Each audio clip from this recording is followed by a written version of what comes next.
On nous a demandé de vous parler aujourd'hui des filières d'excellence en sciences et technologies à l'université. Donc c'est ce qu'on va essayer de faire, puisque c'est le sujet. Voilà. Alors premièrement, il est important de savoir, de définir ce qu'est une filière d'excellence. Alors dans les esprits, une filière d'excellence, c'est quoi? C'est un cursus de formation avec une forte renommée nationale, voire internationale. On peut faire un cursus de formation, c'est un ensemble d'années qui est là pour vous former, pour vous donner un diplôme prestigieux. Ça nécessite en général un cursus d'excellence au niveau de sélection, effectivement. Pour entrer dans des grandes écoles, dans des filières d'excellence, il faut passer par le stade de la sélection, sur dossier, sur concours. En général, c'est payant. Ces formations sont chères, voire très chères. Et ce qu'il faut voir aussi, c'est qu'il n'y a pas forcément une corrélation, je dirais, entre le prix à payer pour ces formations et la qualité. Vous pouvez avoir des formations très très peu chères avec une très très bonne qualité. Mais très généralement, effectivement, ces formations sont payantes. Et puis surtout, derrière, c'est pour ça qu'on choisit, ou que les parents aimeraient effectivement que leurs gamins, que leurs filles, que leurs garçons puissent faire ces filières de formation d'excellence, parce que effectivement, à la sortie, vous avez un bon job. C'est ce qu'on appelle des emplois à forte valeur ajoutée. L'intérêt de ces formations également, c'est que quand vous êtes dedans, eh bien, vous avez un accompagnement. Vous n'êtes pas livré à vous-même, ce qui peut être le cas par exemple à l'université. Vous êtes accompagné par des tuteurs, par des enseignants qui sont là pour s'occuper de vous. Et puis aussi, vous avez une appropriation de la formation. C'est-à-dire que eh bien, vous allez vous sentir quelque part, quand vous allez atteindre ces formations, pris, je dirais, par la qualité, bien sûr, mais également pris aussi par, je dirais, le message qui est délivré par les enseignants et les professionnels. Et on va vous mettre en condition là-dedans, finalement, non plus comme des scolaires, des étudiants, mais comme des semi-professionnels. Alors vous l'aurez compris, pour accéder à ces filières d'excellence, il faut 1. Être ambitieux, 2. Être motivé, 3. Être travailleur, 4. Être discipliné. Alors discipliné, c'est dans le comportement, bien sûr, mais c'est aussi dans la discipline de travail. Donc, quelque part, il faut être un bon élève, et même voire un très bon élève pour certaines écoles.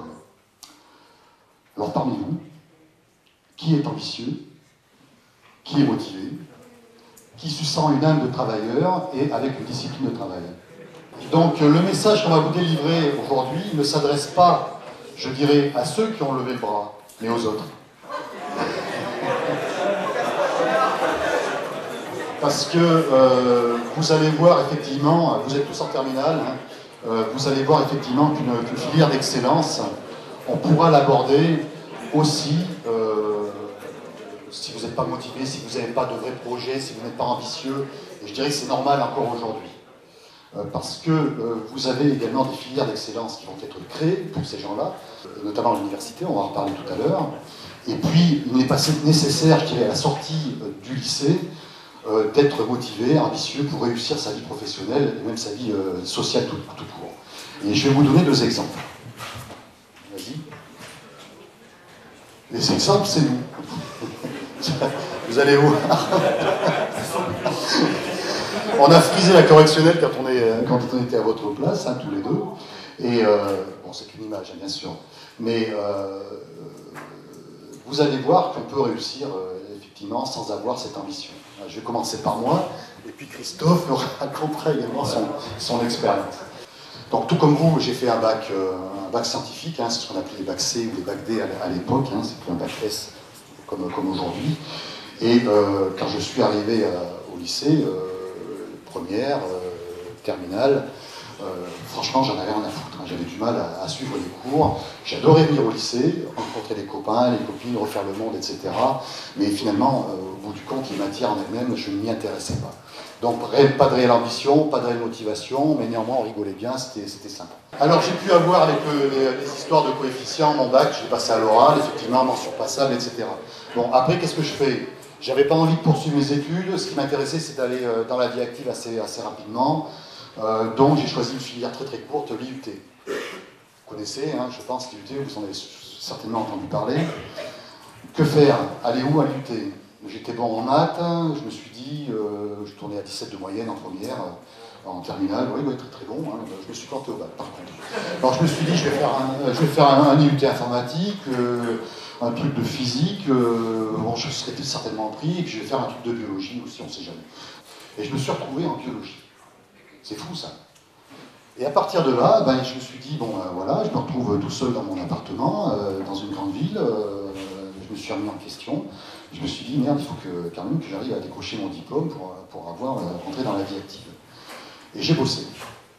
Donc j'avais pas l'ambition encore, j'avais pas la motivation qui commençait à se créer, mais j'ai bossé, j'ai remonté les lacunes que j'avais en biologie. Voilà. Donc de là, j'ai un peu travaillé, il y avait l'armée et compagnie, j'ai goûté à la vie active, j'ai goûté à l'armée, et je me suis dit, oulala, papa, maman, je m'inscris à la fac, j'ai pas envie de retourner à la vie active, je retourne aux études. Donc je m'inscris en licence de biologie, 3e année, j'avais eu l'équivalence à cette époque-là. Donc 3e année, licence, maîtrise, DEA, hein, l'ancien master, et la thèse. Et aujourd'hui, eh ben, je suis professeur d'université en biologie et directeur de la fac des sciences. Et je me gagne 4 500 € par mois. Voilà. Donc vous voyez, pour vous dire que la motivation, vous voyez, moi je n'ai pas peur de parler finalement librement par rapport à des choses qui sont taboues. On peut réussir, on peut gagner sa vie, sans pour autant passer par une filière d'excellence, hein, mais quelque part l'université peut être considérée comme une filière d'excellence. Alors je vais laisser la parole à Christophe, hein, qui va vous faire part également son expérience. Mon cursus à moi, c'est un peu le même empire. Donc attendez-moi tout. Alors, je tiens à préciser quand même que ce n'est pas le cas non plus de tout le monde. Il y a quand même aussi des gens qui ont un cursus linéaire à l'université, il n'y a pas de souci. Voilà. Donc, on va faire simple, j'ai fait 2 secondes, 2 premières, et j'ai été interdit de renouvellement en terminale. Alors, non, mais c'est pas une blague, hein. C'est une réalité. Voilà. Bon.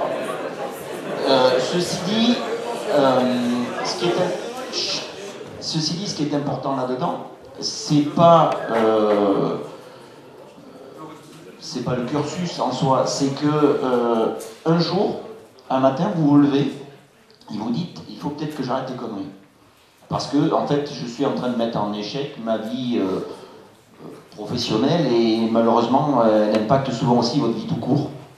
Alors pourquoi j'avais pas spécialement de difficulté, mais j'avais mieux à faire.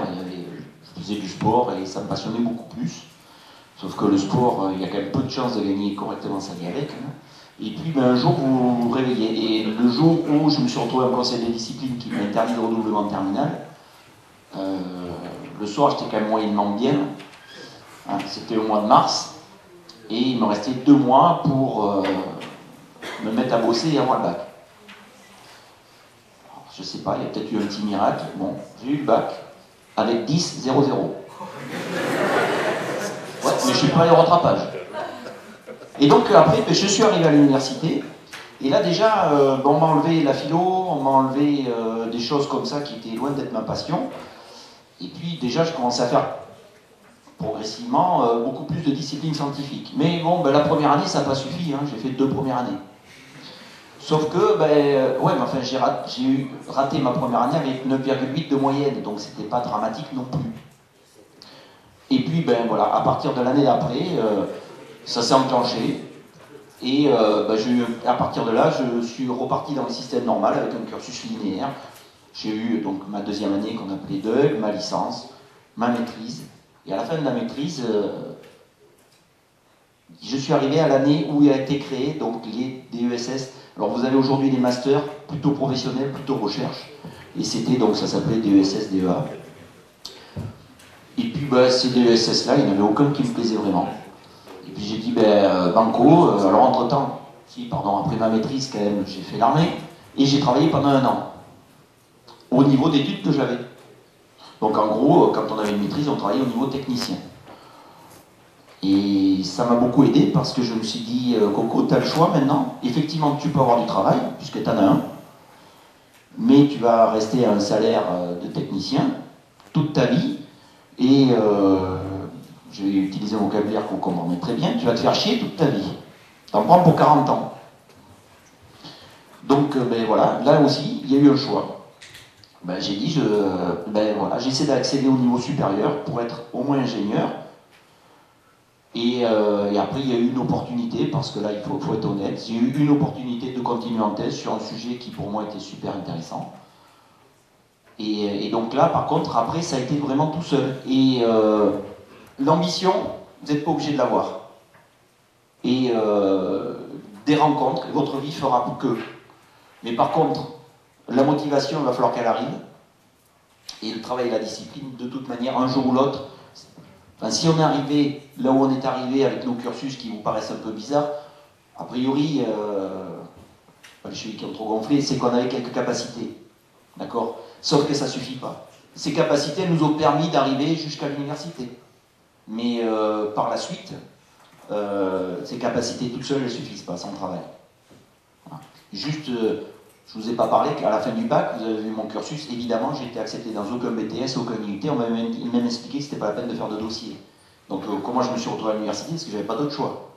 Donc l'année prochaine, quand certains d'entre vous, à la réunion de pré-rentrée, je vais leur demander si vous êtes là par choix ou pas, on sait de quoi on parle, on l'a vécu. Donc si vous n'avez pas encore ce goût du travail et de la discipline, néanmoins il faut que vous sachiez que vous allez vous confronter à un certain nombre de compétences, je dirais, à acquérir. Alors ces compétences, elles peuvent être scientifiques, mais elles peuvent être tout autres. Hein. Et ces compétences, vous commencez à les acquérir, je dirais, au lycée, au collège, hein, et en ce moment. Vous êtes scientifique, donc vous allez, quoi que vous fassiez, vous allez bouffer des maths, vous allez bouffer de la physique, et en fonction donc, de vos spécialités, vous boufferez des SVT, ou vous boufferez aussi de la chimie. Ce qui est important également, quoi que vous fassiez, notamment dans les filières d'excellence, hein, si on prend toujours ce terme, c'est l'importance des autres matières. Le français. Une catastrophe, le français. Quand on voit arriver les étudiants en première année, mais on est catastrophé, on se demande comment ils ont eu le bac. C'est fou, ils ont du mal à s'exprimer oralement, à l'écrit. C'est pas la majorité, bien sûr, hein, mais certains, on se demande effectivement comment on peut arriver à corriger les copies. D'ailleurs, comment les noter, parce que c'est un drame. Hein. Pas d'effort de synthèse, d'écriture, etc. Donc le français, très important. L'anglais, c'est aussi très très important. Aujourd'hui, à quoi que vous fassiez dans le monde professionnel, l'entreprise, etc., il y a des marchés qui sont en jeu, des contacts avec l'international, donc l'apprentissage de la langue anglaise en première ou en deuxième langue, de toute façon, est obligatoire, je dirais, au collège et au lycée aujourd'hui. Et vous allez aussi en bouffer pendant vos études supérieures et pendant aussi votre carrière professionnelle. Et je dirais votre devenir professionnel dépendra beaucoup, justement, de la connaissance de la langue anglaise, hein, écrite et orale. La philo, ça me parlait quand j'étais à votre place. Ça vous apprend à réfléchir, à raisonner, à argumenter, à contre-argumenter. Donc ne négligez pas, vous scientifiques, ces matières-là, qui sont tout autant importantes que le français. Et l'histoire géo aussi pour la culture, de manière culture générale, qui peut vous apporter également des billes hein, au cours de votre cursus. Donc ça, ces enseignements-là, vous les avez, ne les négligez pas, et vous verrez quand vous allez vous confronter à un dossier de candidature pour entrer dans une filière d'excellence, un entretien derrière, lorsque vous allez rentrer dans la vie active, on ne va pas vous juger sur vos compétences scientifiques, hein. Vous avez les notes qui sont là, vous avez les diplômes, mais on va vous juger sur les autres compétences. Comment vous exprimez, votre autonomie au travail, l'argument, le contre-argument, l'anglais bien sûr, hein, on vous jugera là-dessus, votre capacité à prendre des risques, à être responsable, le management et compagnie, compagnie. Donc vous voyez, ça ne va pas s'acquérir avec les matières scientifiques, mais avec tout le reste. Hein, donc c'est important. Alors votre excellence, votre intelligence, hein, on peut l'acquérir finalement au lycée, mais c'est pas tout. On peut l'acquérir aussi à l'extérieur, et c'est tout aussi important, je dirais, dans votre curriculum vitae et dans votre dossier d'insertion ou d'intégration dans une école. Donc votre intelligence, eh bien, vous allez l'acquérir, votre apprentissage de la vie, ici, là et ailleurs, et pas tout seul. Et là, c'est important parce que quand vous avez un CV, par exemple, en bas de la page, hein, on vous demande vos compétences extrascolaires, vos loisirs, etc. En général, on va mettre la musique, le sport, le judo, le football, etc. Alors, je veux dire, moi, quand je vois ça, je m'en fous royalement, finalement, hein, comme tout un chacun, finalement, on a ses loisirs, etc. Mais par contre, si vous mettez musique, musicien, créateur du groupe Les Bras Cassés, 25 animations par soirée, ben, je dirais, là, vous avez un recruteur qui sera là, ou, que ce soit dans une école ou une entreprise, et tiens, là, il y a quelqu'un qui prend des risques, qui prend des initiatives, qui montre quelque chose. Donc soyez aussi complet dans vos curriculum vitae, hein, c'est tout aussi important, je dirais, la culture que vous pouvez avoir à l'extérieur de l'école ou du lycée. Alors je reviens un petit peu là-dessus, parce que ça, c'est ce qu'on vous enseigne, très généralement, hein, et il y a aussi autre chose que je trouve dommage, c'est que, me semble-t-il, on ne vous enseigne pas les arts appliqués. Vous avez ça au lycée? Non, vous n'avez pas ça. Bon, eh bien, écoute, c'est bien dommage, parce que si vous faites des études supérieures, beaucoup d'entre vous intégrer des écoles d'ingénieurs, je dirais, vont peut-être avoir l'envie de faire un doctorat. Et ben, je pense que les arts appliqués vous permettraient de vous donner finalement un pied dans la créativité. Un ingénieur, c'est quelqu'un qui, comme son nom l'indique, c'est un génie, hein, donc il va développer, il va créer quelque chose, et il faut, à mon avis, les bases au niveau de l'enseignement sur les arts appliqués, hein, c'est-à-dire bon, être musicien, hein, c'est pas simplement écouter de la musique, hein, c'est faire de la musique, lire, effectivement, mais c'est écrire aussi, c'est dessiner, c'est peindre, c'est faire de la sculpture, etc. C'est créer avec vos mains et votre propre imagination. Et ça, si vous ne le faites pas à l'intérieur du lycée, eh ben, apprenez à le faire, hein, c'est tout aussi important pour votre apprentissage professionnel, hein, et pour votre épanouissement personnel, bien sûr. Et puis autre chose que je regrette, moi, c'est qu'on ne vous enseigne pas le darwinisme. Alors Darwin, hein, vous connaissez Charles Darwin, la diapo suivante, s'il te plaît. Charles Darwin, c'est un naturaliste, hein, qui a vécu au XIXe siècle, et c'est lui qui est à l'origine de la théorie sur l'évolution des espèces. Hein. Donc vous savez que ce sont les espèces les plus fortes, hein, les plus robustes qui vont résister au détriment des plus faibles, hein, qui vont finir par péricliter. Alors si on s'arrête là, finalement, je dirais on est tous morts, hein, pratiquement, hein, si on n'arrive pas à suivre l'évolution de la société. Mais Darwin a dit autre chose, finalement, c'est ça. Ce n'est pas la plus forte ni la plus intelligente des espèces qui survivra, mais celle qui sera la plus apte à changer. On est une société en pleine mutation, hein, vous le voyez tous les jours aujourd'hui, on a du mal, il y a des souffrances économiques, il y a des souffrances personnelles, il y a de plus en plus de chômeurs, il y a de plus en plus de SDF. Et ben, ce sont des gens qui n'ont pas pu s'adapter et on ne les a pas accompagnés finalement à s'adapter. Et je trouve que par rapport à ça, l'éducation nationale et l'université ont un rôle à jouer justement pour lutter contre cette théorie darwiniste, hein, qui prend toute sa place actuellement. Et l'université, voilà, a accepté donc de s'adapter en créant des cursus de licence master en ingénierie, c'est-à-dire que là, on va sortir un petit peu de la connaissance classique que l'on peut enseigner à l'université, mais on va vous apporter, je dirais, des compétences qui vont être nécessaires à rentrer dans le monde professionnel.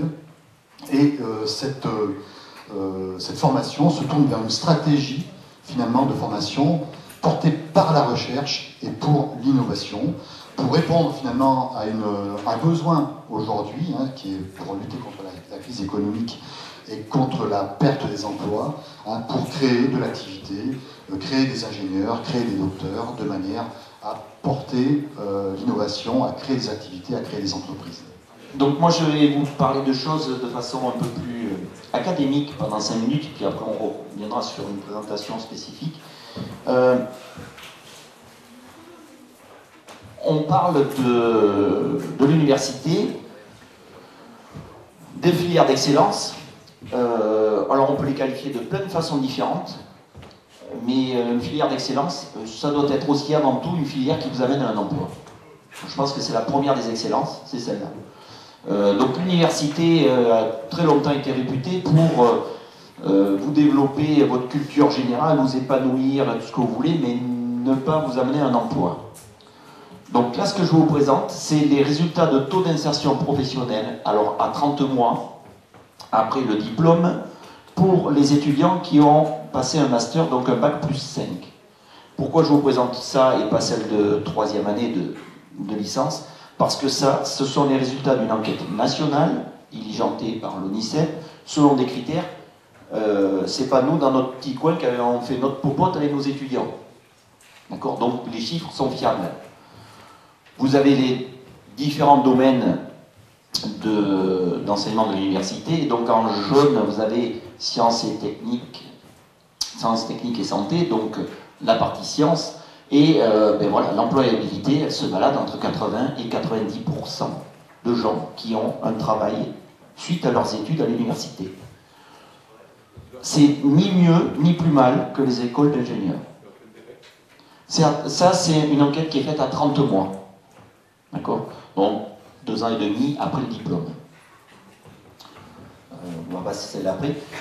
On pourra en reparler si vous voulez après. J'ai plus de détails, mais sur des chiffres qui ont été faits par des études par nous. Je présente l'enquête nationale. Même chose. À 30 mois, l'adéquation entre le niveau de formation, le type de formation et l'emploi. 62% sont satisfaits, 21% satisfaits en partie, donc on va considérer qu'en gros le contrat est rempli. Ce qui fait que, pour faire simple, 16% ne sont pas satisfaits. C'est-à-dire que ce n'est pas avec un master à l'université d'Avignon ou ailleurs d'ailleurs, un master réalisé dans une université, vous avez un emploi en adéquation avec votre formation. Parce que si effectivement tout le monde se retrouvait manutentionnaire à droite ou à gauche, ça aurait été un peu de temps perdu. Non, il y a effectivement adéquation entre le niveau de formation et l'emploi. Il y a quelque chose que je n'ai pas là, ce qui est sûr, et ça toutes les statistiques le montrent, c'est que plus le niveau d'études est élevé, et mieux se passe l'intégration dans le monde du travail. Donc, j'ai plus exactement les chiffres, mais je pense que les étudiants qui s'arrêtent après le bac, alors l'étude est à 5 ans après le diplôme, on est à 15 ou 16% de chômeurs. Les étudiants à bac plus 5, on est à 5% de chômeurs 5 ans après. Donc le niveau d'études aide à trouver un emploi. Ça aussi, c'est une... parce qu'on entend parfois le contraire, c'est une réalité. Donc, les filières d'excellence en sciences, alors ben, il y a trois grandes possibilités. Des filières courtes, professionnalisantes, que sont les IUT. Alors je ne vais pas le développer, mais j'y reviendrai rapidement. D'un autre côté, toutes les écoles, alors les grandes sont de vraies filières d'excellence. Attention, dans toutes les écoles d'ingénieurs, elles ne sont pas toutes d'excellence. Voilà. Après, il y en a quelques-unes, j'en citerai 2 ou 3, si vous y êtes plus, surtout allez-y. Et puis l'université, qui n'est pas considérée souvent malheureusement comme une filière d'excellence, sauf que, par définition, c'est la filière d'excellence. Parce que, qui sont les gens, on parle du domaine scientifique, hein, les gens que l'on va considérer comme les plus brillants. Eh bien, on va considérer les docteurs en médecine, les spécialistes donc en médecine et ainsi de suite, on considère en général, ils ont quand même une belle aura, les grands chercheurs, et bien tous ces gens-là, pour pouvoir exercer, ils sont tous obligés de passer par la filière, au moins à la fin, par la filière universitaire qui est le doctorat. La voie normale pour aller au doctorat, ce sont les études universitaires. Alors effectivement, aujourd'hui, il y a plein de biais qui ont été installés, mais la filière d'excellence devrait être l'université. On vous détaillera un petit peu les CMI, c'est ce à quoi je vais arriver sur l'exposé. Donc comme je vous l'ai dit, la filière d'excellence, au départ ça devrait être l'université. Bon, c'est pas toujours vrai, hein, mais c'est ce qui devrait être le cas. Et vous allez voir que l'université est en train de faire sa révolution, parce que c'est surtout ça le message qui nous importe, pour effectivement être une filière d'excellence aux différents niveaux. Alors vous avez les IUT, c'est une formation universitaire, au passage, hein, ne pas oublier. C'est une formation universitaire, donc qui sélectionne sur dossier, qui est une filière d'excellence, et effectivement, en général, ce sont de bons étudiants qui y vont. Sauf que les IUT s'arrêtent à Bac+2. Et donc, après le Bac+2, qu'est-ce qui se passe? Donc, vous avez, important, si cette flèche est importante, dans les IUT, et notamment à l'Université d'Avignon, à la fin du premier semestre, donc en ce moment, il y a des passerelles entre des gens qui sont dans la licence. Bon, en général, il faut qu'ils soient quand même relativement bons. Les premiers semestres se ressemblent énormément entre certains semestres de l'UIT d'Avignon et certains semestres des licences, que ce soit physique, chimie ou SVT. Et donc, il y a des étudiants qui peuvent réintégrer l'IUT à la fin du premier semestre, et inversement, des étudiants qui sont à l'IUT, qui s'y sentent pas bien, qui peuvent revenir à l'université. Ces passerelles, on oublie souvent de nous en parler, donc là, c'était l'occasion. Mais quand vous sortez, on vous dit qu'il y a 80% de poursuite d'études après un IUT. Alors déjà, ça pose un petit problème, puisque ce sont des filières courtes qui doivent vous amener à un emploi, et on vous parle de 80% de poursuite d'études. Déjà une petite incohérence. Quand on vous parle poursuite d'études, ben vous avez un Bac+2, tout le monde entend, ben, un Bac+3. Ouais, sauf que ça, c'est pas tout à fait vrai. Puisque les universités, qui en général donc, dispensent la 3e année de licence, licence généraliste ou licence pro, eh bien quand vous arrivez à un IUT, vous devez faire un dossier d'équivalence. Alors pour les meilleurs, effectivement, pas de souci. Hein, il y en a même qui partent en école d'ingénieur. Mais pour la grande majorité des gens de l'IUT, c'est retour à Bac+2, en 2e année. Donc à la fin, les bons étudiants qui sont partis faire un IUT pour continuer leurs études, ils vont perdre un an, pour une partie d'entre eux. Je ne vous dis pas qu'il ne faut pas aller en IUT. Si vous n'avez pas dans vos ambitions d'aller faire des études longues, très bien, allez-y. Sachez que si dès le départ vous avez envie de faire des études longues, réfléchissez. C'est des choix. Moi, je comprends très bien le choix de l'IUT, il y a un confort, mais faites-le en connaissance de cause. Voilà, les écoles d'ingénieurs. Donc, école d'ingénieurs, effectivement, grande réputation. Je vous rappelle qu'aujourd'hui, il y a environ 250 écoles d'ingénieurs. Je vais faire simple, il y en a 50. Et vos enseignants les connaissent aussi bien que moi. Si vous y êtes pris, mais il faut y aller en courant. Aucun problème. Très grande renommée, très bonne formation, aucun souci. Spécifique, il faut que ça convienne quand même à vos aspirations, parce que je vous rappelle que derrière, vous allez vers un métier, et là, c'est des métiers qui sont relativement ciblés, vous en prenez pour 40 ans de ce métier. Hein, donc n'oubliez pas ça quand même dans le choix de vos études. Faites quelque chose qui vous plaît. Les écoles d'ingénieurs, donc tout de suite, entre la 50e et la 150e place, c'est différent, c'est un autre fonctionnement, mais c'est comme si vous suiviez nos filières classiques avec nos masters. Et puis il y en a un certain nombre, je ne me positionnerai pas dessus, voilà, comme ça je ne ferai pas d'éclat. Donc, eh bien, vous avez les étudiants qui font soit des prépas spécifiques, soit des prépas généralistes, des prépas spécifiques à l'école d'ingénieur. Donc là déjà, avant de commencer à rentrer dedans, on paye. Hein, ça va être clair. Et puis vous avez des gens qui suivent la licence 1, la licence 2, voire la licence 3, générale, classique, et qui intègrent les écoles d'ingénieurs sur concours à différents niveaux. Donc déjà, pendant les années qu'ils ont passées ici, ils étaient dans le système universitaire et ils l'intègrent. C'est que les enseignements à l'université ne doivent pas être si mauvais que ça, puisqu'au moment du concours, ils arrivent à l'avoir alors qu'ils sont en face de gens qui ont fait des prépas. Et à l'université, on a une filière d'excellence, qui est une licence prépa maths. Alors à l'université d'Avignon, c'est la licence prépa maths, ailleurs il y en a. Bien c'est quoi? C'est une prépa, donc effectif réduit, une vingtaine d'étudiants en classe, recrutement sur dossier, donc notion d'excellence. On vous prépare au concours pour les écoles d'ingénieurs.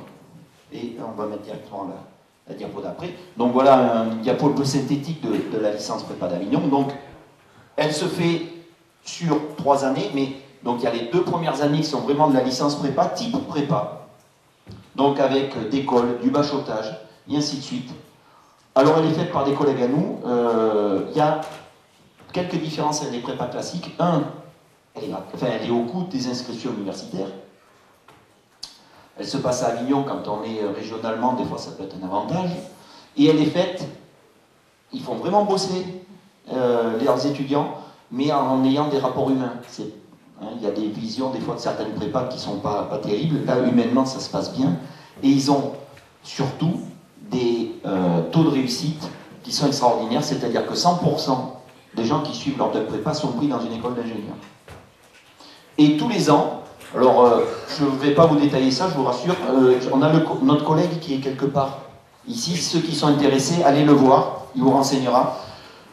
Et tous les ans, on en a, il y a sur 20 étudiants, il y en a entre 1 et 3 qui sont pris dans une des 15 à 20 plus grandes écoles d'ingénieurs en France.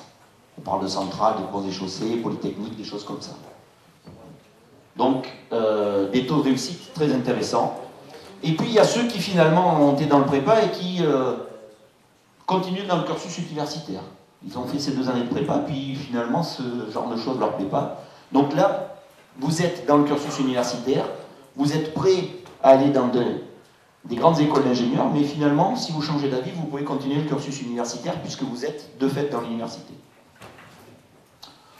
Voilà, donc ça, c'est le cas, et puis ben, on va avancer encore un petit peu. Oui. Parce que... On a peu de temps, ouais. mais si on veut avoir quelques questions... Oui, je vais faire très vite. Donc, les écoles d'ingénieurs, certains reviennent à Bac+1, et sauf qu'à la fin de votre école d'ingénieur, ceux qui sont vraiment ambitieux, qui veulent faire un doctorat, où est-ce qu'ils vont faire leur doctorat?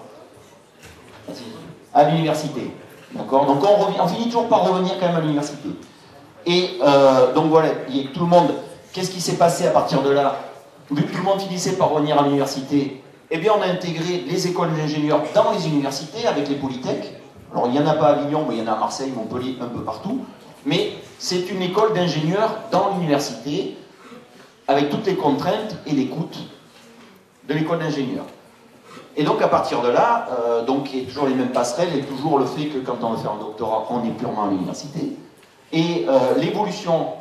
La dernière, c'est celle que va vous présenter après Pascal rapidement, mais on s'est dit finalement, nos cursus ici, on voit bien qu'il y a des communications partout, et au niveau du contenu de la connaissance, ils sont reconnus, les professionnels nous disent, mais en termes de connaissances, vos cursus, c'est parfait, et ça, quand on fait un entretien, on ne pose même pas de questions là-dessus aux étudiants.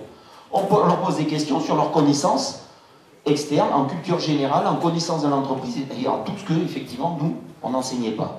Mais donc l'idée qui a germé maintenant depuis quelques années et qui est mise en place aujourd'hui, c'est de donner ce complément, donc en sens humain et social, avec plus de stages, avec de la connaissance de l'entreprise et ainsi de suite, à nos étudiants, dans un complément au diplôme qui va s'intégrer sur ces cursus de licence et master en ingénierie, qui vont se faire totalement à l'université. Avec les avantages de l'université, c'est l'adossement à la recherche en permanence. Et donc, c'est cette nouvelle proposition qui va vous être développée maintenant. Voilà, donc très rapidement pour vous présenter ce qui est en train de se créer sur le réseau national. Hein.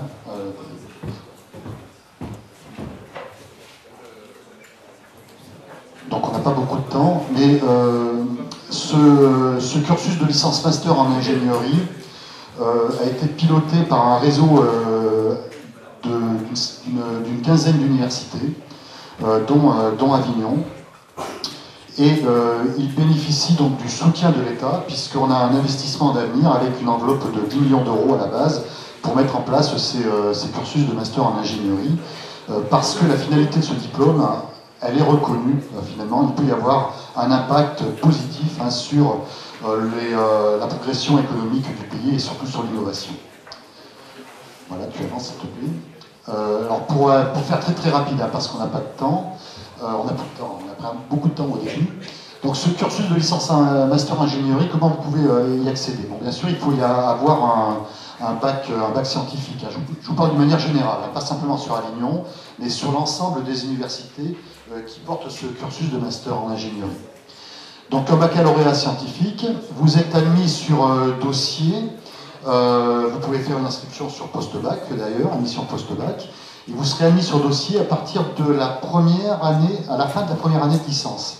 C'est-à-dire que vous allez suivre un cursus de CMI, je vais vous montrer ce que c'est, et à la fin de votre première année de licence, donc lorsque il y aura une réelle motivation, une envie de travailler, donc en gros vous avez une année pour vous préparer à ça, et bien vous aurez une admission sur dossier avec un entretien de motivation. La durée des études, c'est sur les 5 années, licence, master, 10 semestres, et les universités peuvent vous proposer une formation à temps plein, ou alors en alternance, c'est-à-dire une moitié du temps à l'université, et puis une moitié du temps en laboratoire ou en entreprise.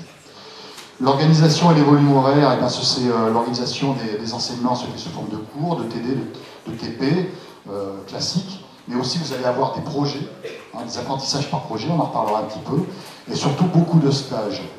720 heures de présentiel par an, c'est très lourd, c'est plus lourd que ce qu'on vous propose à l'université pour des cursus classiques, et surtout, c'est là où vous allez avoir une discipline de travail considérable, puisqu'on vous demande un travail personnel qui soit régulier sur tout le cursus. Donc la répartition des enseignements, donc pour 50%, vous avez pas mal de disciplinaires. Vous avez un socle de base scientifique généraliste, avec beaucoup de mathématiques, de physique, des annexes scientifiques également. Et puis aussi pour 20%, je crois, oui c'est ça, vous avez un enseignement socio-économique et culturel. Alors c'est quoi cet enseignement socio-économique et culturel? Vas-y, la diapo suivante. C'est la plus-value, en fait, de la formation.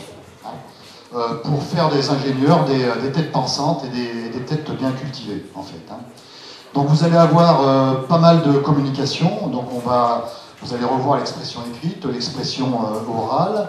À Avignon, on profite de la place culturelle et du théâtre de l'université, de la place même d'Avignon, pour vous donner des cours d'improvisation orale, et même du théâtre. Vous allez prendre le risque de faire de la mise en scène et de créer vos propres pièces de théâtre, par exemple. Vous avez également de la culture générale, histoire des sciences, sociologie. Vous allez être acteur, si vous voulez, lorsque vous serez ingénieur du développement de la société. Donc il faut connaître la société. Donc vous aurez des connaissances d'histoire, de sociologie en économie. Et puis très tôt également, dans votre cursus, vous allez avoir une culture de l'entreprise. Vous allez apprendre à connaître ce qu'est l'entreprise, la gestion, le droit d'entreprise, le management, le marketing, etc. Et ça, c'est pas fait par des enseignants-chercheurs, mais ça sera fait par des professionnels qui sont partenaires de la formation. Et puis aussi beaucoup d'anglais. Vous aurez même, si vous n'avez pas peur de faire cette formation, entre guillemets, vous aurez même, on met ça en place actuellement sur Avignon, des cours en master qui seront faits entièrement en anglais. Donc vous avez des enseignements qui sont classiques, mais aussi vous aurez des activités de mise en situation, c'est-à-dire que vous aurez des apprentissages par projet, de manière à vous approprier votre formation et vous approprier votre futur métier. C'est-à-dire que vous allez travailler avec des chercheurs, vous allez travailler avec des industriels sur des problématiques sur une année. Vous aurez une année, par exemple, pour répondre à une problématique qui est posée par un tuteur industriel ou un tuteur scientifique. Et puis aussi, ce qui est caractéristique de cette formation, c'est que l'étudiant, dès le L2, aura l'impression de vivre en laboratoire, à l'intérieur même de l'université. Vous serez en contact permanent avec des doctorants et des enseignants-chercheurs. Vous allez vivre dans le laboratoire qui va vous accueillir. Cette formation est caractérisée également par des stages, 18 mois de stages sur tout le cursus. Donc des stages en laboratoire, mais également des stages en entreprise, et ceci dès le L2. L3, M1 et M2. Et ce qui est caractéristique également, c'est que vous allez être tutorisé. Tout au long de votre cursus, vous allez avoir un tuteur qui va vous accompagner dans la progression de votre préparation à l'insertion professionnelle et au futur métier d'ingénieur. Donc le but de cette formation, et je terminerai là-dessus, c'est une acculturation. C'est-à-dire, effectivement, vous allez avoir un enseignement universitaire, mais vous allez apprendre à connaître le monde de l'entreprise qui va vous accueillir après ce cursus-là. Et puis, c'est l'acquisition de compétences scientifiques, des compétences transversales qui vont vous permettre, finalement, qui vont permettre au recruteur de dire effectivement, lui, il est bon parce qu'il a telle ou telle compétence scientifique, bien sûr, mais qu'il va savoir manager des équipes et qu'il va savoir amener ce que va rechercher un professionnel.